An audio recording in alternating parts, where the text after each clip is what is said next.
Good morning. आज आप लोगों को फिजिक्स में हम 12th क्लास फिजिक्स में कुछ ऐसा टॉपिक लेके आए हैं, लेकिन वो टॉपिक ऐसा है कि केवल हम उसको कंपटीशन बेस्ड पर उसका फार्मूला और फार्मूला से क्वेश्चन है ना, कैपस संधारित्र में संचित ऊर्जा घनत्व, इसके बारे में बताएंगे। लेकिन इसमें आपको बता दें, इस लेक्चर में जो हम फार्मूला बताएंगे उस फार्मूला को शॉर्ट में बता करके क्वेश्चन कैसे कंपटीशन एग्जाम में पूछे जा सकते हैं उसके अकॉर्डिंग बताएंगे। यदि आप उस फार्मूला को प्रूफ के साथ जानना चाहते हैं तो आप प्लेलिस्ट में जाएंगे, 12th क्लास फिजिक्स प्लेलिस्ट में, तो उसमें डिटेल में वो प्रूफ करके बताया गया है।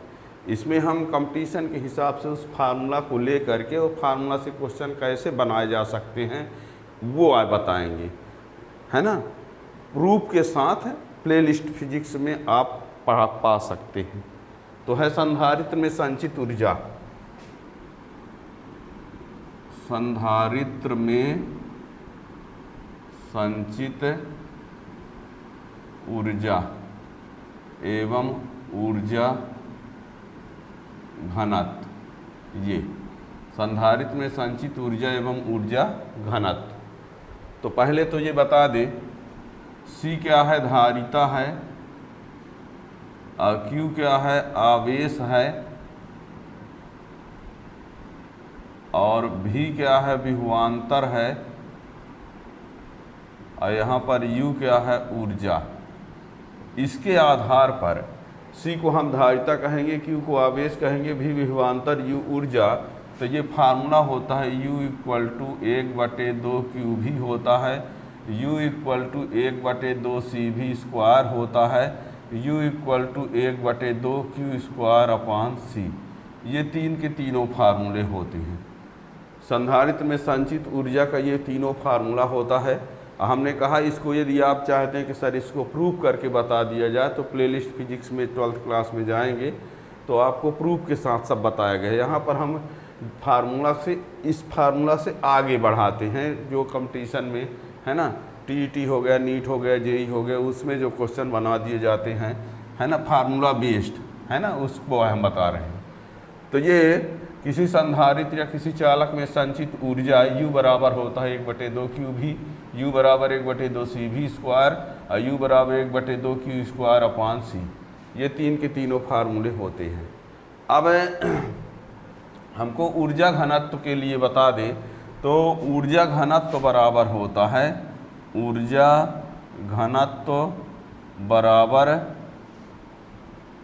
अब संधारित्र की ऊर्जा घनत्व, हम संधारित्र के बारे में सब कुछ पढ़ेंगे। संधारित्र में संचित ऊर्जा बटे आयतन, आयतन यानी एकांक आयतन में संचित ऊर्जा को ऊर्जा घनत्व कहा जाता है। संधारित्र के एकांक आयतन में संचित ऊर्जा को ऊर्जा घनत्व कहते हैं। और इसी को लिख सकते हैं, ऊर्जा बटे आयतन को लिख सकते हैं क्षेत्रफल गुणे दूरी या लंबाई, दूरी भी कहा जा सकता है ना, लंबाई कहो चाहे दूरी। आयतन बराबर क्षेत्रफल गुणे लंबाई। अब ऊर्जा घनत्व, ऊर्जा घनत्व को स्मॉल u से प्रदर्शित करते हैं। ऊर्जा यानी 1 U, क्षेत्रफल A, लंबाई यानी ये दूरी, ठीक है ना। ऊर्जा यानी ये इनमें से कोई सा।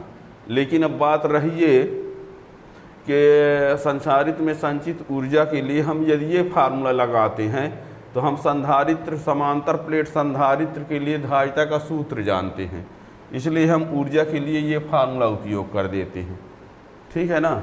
तो देखना क्या हो जाएगा, तो U बराबर इसके जगह 1/2 CV² A × D ये, किंतु समांतर प्लेट संधारित्र की धारिता C बराबर होता है A∧0/D, ठीक है। तथा विभवांतर बराबर होता है तीव्रता गुणे दूरी। ये दोनों मानों को यहाँ पर रख देते हैं तो समीकरण 1 से क्या मिलेगा, u बराबर 1/2 सी की जगह A epsilon not upon D, भी के जगह पर E square into D square upon A D, ये है। ठीक है ना। क्या किया हमने, 1/2 लिख दिया, सी का मान एप्सिलॉन नॉट अपॉन डी लिख दिया, है ना। भी का मान तीव्रता गुणे दूरी तो square D square upon A D, ये है। ये इससे कैंसिल, ये इससे कैंसिल, ये दोनों मिला के कैंसिल, तो u बराबर 1/2 एप्सिलॉन नॉट ई स्क्वायर। ये ऊर्जा घनत्व है, ये ऊर्जा घनत्व का सूत्र हुआ।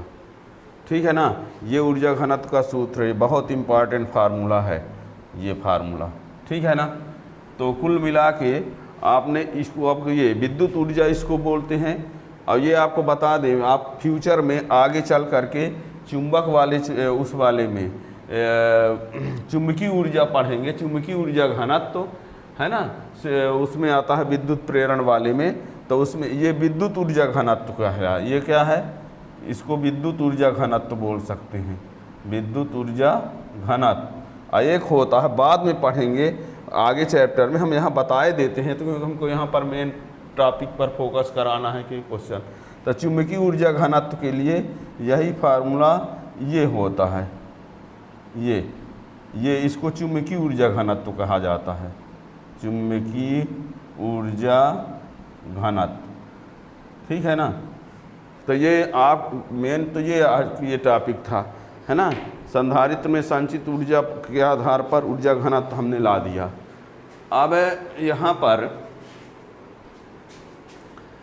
ये विद्युत ऊर्जा घनत्व है, ये चुंबकीय ऊर्जा घनत्व है। ये एप्सिलॉन नॉट निर्वात की विद्युतशीलता है, ये निर्वात की चुंबकशीलता है, ये विद्युत क्षेत्र की तीव्रता है, ये चुंबकीय क्षेत्र की तीव्रता है।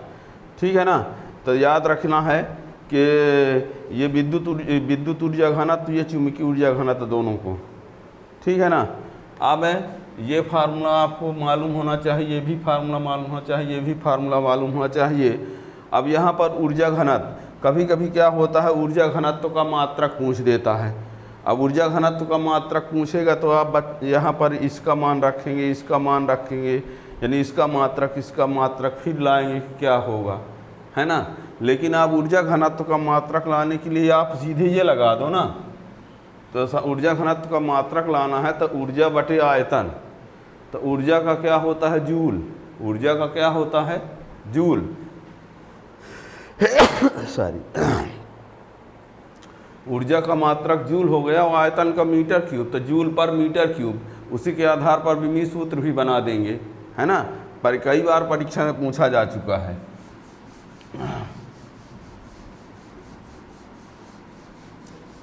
जैसे ये कह दिया जाए ऊर्जा घनत्व का मात्रक की बात करें तो जूल बटे मीटर क्यूब्ड, है ना। क्योंकि ऊर्जा बटे आयतन होता है, ऊर्जा बटे आयतन, तो जूल पर मीटर क्यूब्ड। अब इसी को आगे, अब विमीय सूत्र की बात यदि करें, है ना, तो विमीय सूत्र की बात यदि कर लेते हैं तो इसमें क्या होगा, M L square T minus 2 joule वाले का, ये एल क्यूब्ड, तो ये M L minus 1 T minus 2, ये किसका हो गया, ऊर्जा घनत्व का। ये ऊर्जा घनत्व का विमीय सूत्र हो गया। ठीक है ना। जूल बटे मीटर क्यूब, तो जूल का M L square T minus 2, metre का एल क्यूब्ड हो गया, तो ये ऊपर जाके -1, तो ये हो गया। ध्यान रखिएगा, यही बहुत ज़रूरी है। ठीक है ना। इसका मात्रक विमीय सूत्र। अब मैं आप लोगों को बता दें, संधारित्र में संचित ऊर्जा एवं ऊर्जा घनत्व। ऊर्जा घनत्व क्या है, एकांक आयतन में संचित ऊर्जा को ऊर्जा घनत्व कहते हैं, उसका मात्रक बता दिया, विमीय सूत्र बता दिया, है ना। विद्युत ऊर्जा घनत्व के लिए ऊर्जा घनत्व कोई भी हो, इसका भी यही होगा। कभी कभी आप लोगों से यही पूछ देता है, यहाँ ऊर्जा घनत्व ना कह के कह दिया 1/2 एप्सिलॉन नॉट ई स्क्वायर का मात्रक, इसका मात्रक, है ना, इसका मात्रक क्या होगा। तो आप यदि ये जानते हैं कि ये ऊर्जा घनत्व है तो बहुत जल्दी से बता देंगे, और यदि आप ये नहीं जानते कि ऊर्जा घनत्व का सूत्र है तो इसका लिखोगे, फिर देखोगे क्या आएगा। हो सकता है बन भी जाए, नहीं भी बने, है ना। इसके आधार पर यही क्या हो जाए, kg मीटर -2 और kg -1 सेकंड -2। ये तो ये बताए दे रहे हैं कि ये आपको पता हो कि ये ऊर्जा घनत्व का है तो जल्दी में बता देंगे। नहीं जानते हैं तो इसका लिखोगे, हल करोगे, पता नहीं सही पहुंच पाते हैं को नहीं, ठीक है ना। ऐसे ही कभी कभी ये पूछ दिया इसका मात्रक क्या होगा, तो इसके लिए भी आप इसका मात्रक लिखोगे, पता नहीं बन पाएगा। लेकिन यदि आप ये जानते हैं कि ये दोनों क्या हैं, ऊर्जा घनत्व हैं, क्या है, दोनों के दोनों क्या है, ऊर्जा घनत्व है, तो ऊर्जा घनत्व का ये मात्रक फिर, ठीक है ना। या विमीय सूत्र लाना हो तो ये ला देंगे, ठीक है ना। तो ये याद रखिएगा, इस प्रकार से क्वेश्चन पूछ दिए जाते हैं। कई बार आ चुका है नीट जेईई में कि इसका मात्रक क्या होगा, तो फिर बच्चे इसमें फंस जाते हैं। पर लगाने का तरीका यही है कि ऊर्जा घनत्व का है तो ऊर्जा बटे आयतन, ये भी ऊर्जा घनत्व है तो ऊर्जा घनत्व तब ऊर्जा बटे आयतन के आधार पर लगा देंगे, ठीक है ना। अब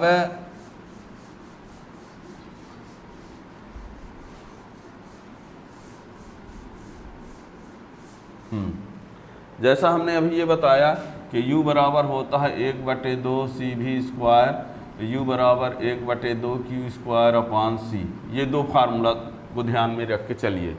अब मान लीजिए संधारित्रों को हम श्रेणी क्रम में जोड़ते हैं। संधारित्रों के संयोजन में ऊर्जा, संधारित्रों के संयोजन में मान लो हम 3 संधारित्र लेते हैं, एक ये है, एक ये है, एक ये है, ठीक है।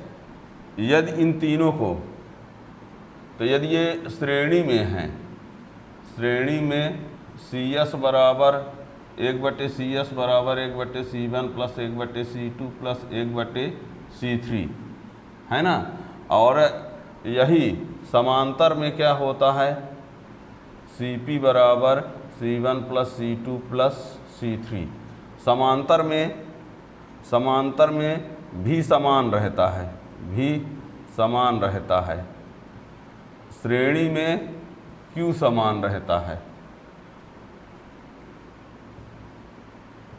ये आपको बता दें, ये 3 संधारित्र हैं। यदि इन तीनों संधारित्रों को श्रेणी में जोड़ा जाएगा तो ये फार्मूला होता है, और श्रेणी क्रम में Q समान रहता है, ठीक है ना। और यदि इन्हीं को समांतर क्रम में जोड़ा जाए तो भी समान रहता है। अब बताओ,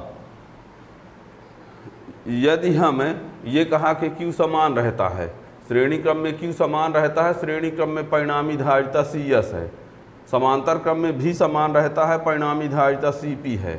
तो यदि हम पहला नंबर श्रेणी में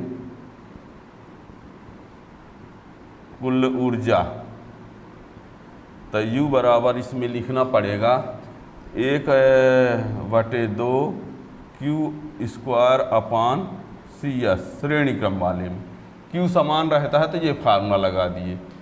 अब बताना, तो इसको लिख सकते हैं Q²/2, और ये हो जाएगा 1/CS, Q²/2, और ये हो जाएगा 1/C1 plus 1/C2 plus 1/C3। इसको इसके इंटू कर देंगे तो ये 1/2 Q²/C1, 1/2 Q²/C2 और 1/2 Q²/C3। और ये ऊर्जा हो गई पहले वाले के लिए, ये ऊर्जा हो गई दूसरे वाले के लिए, ये ऊर्जा हो गई तीसरे वाले के लिए। तो श्रेणी क्रम में कुल ऊर्जा का मान जो आया इन सब के प्लस के बराबर आ गया, है ना।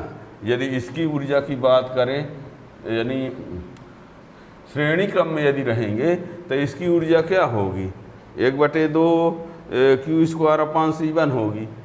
इसके लिए तो 1/2 Q²/C2 ये है ना। तो ये U1 का मान, ये U2 का मान, ये U3 का मान।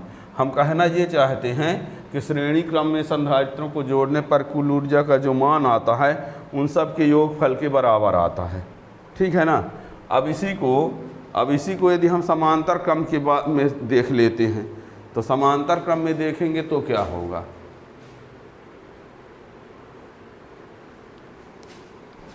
तो इसके समांतर क्रम में जब देखेंगे तो यहाँ पर देखिए समांतर क्रम में कुल ऊर्जा की बात करें तो इसमें U बराबर 1/2 CP_v²। समांतर क्रम में भी समान रहता है, अब परिणामी धारिता CP लिखेंगे। अब इसी को तो 1/2 v² कॉमन और C1 + C2 + C3, क्योंकि CP बराबर ये फार्मूला होता है।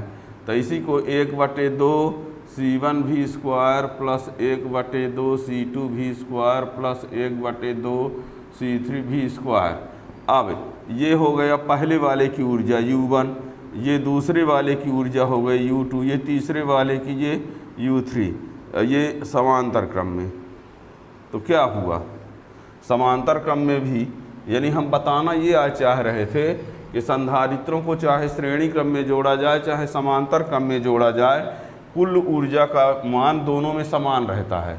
श्रेणी क्रम में जोड़ेंगे तब भी सबका योग होगा, समांतर क्रम में जोड़ेंगे तब भी सबका योग होगा, है ना। तो फाइनल क्या पता चला वो अब दिखाते हैं। यानी हेडलाइंस, यदि हेडलाइंस की बात करें, ठीक, तो हेडलाइंस में ये आपने देखा आपने कि 3 संधारित्र हैं, 3 संधारित्र ये हैं, ठीक है ना। इसकी धारिता C1 C2 C3, ऊर्जा U1 U2 और U3। यदि इनको श्रेणी में जोड़ा गया, इसमें श्रेणी में, तो 1/CS बराबर 1/C1 + 1/C2 + 1/C3, है ना। और ऊर्जा के लिए US बराबर U1 + U2 + U3। और इन्हीं को यदि समांतर में जोड़ा जाए, किसमें, समांतर में, तो CP बराबर C1 + C2 + C3। और ऊर्जा की बात करें तो ये U1 + U2 + U3, ठीक है ना। इसमें धारिता क्या होती है, घटती है, धारिता घटती है, और ऊर्जा क्या होती है, बढ़ती है, ऊर्जा बढ़ती है। और इस वाले में क्या है, धारिता बढ़ती है, धारिता बढ़ती है और ऊर्जा भी बढ़ती है, ठीक है ना। ये क्या कन्फर्म हुआ कि 3 संधारित्र हैं, उनकी धारिता C1 C2 C3 है, ऊर्जा U1 U2 U3 है। तो श्रेणी क्रम में जोड़ेंगे तो परिणामी धारिता लाने का ये सूत्र लगाना पड़ेगा। इससे ये पता चलता है कि धारिता घटती है, और ऊर्जा का मान लाएंगे तो दो सबका योगफल होगा, तो यानी ऊर्जा बढ़ता है।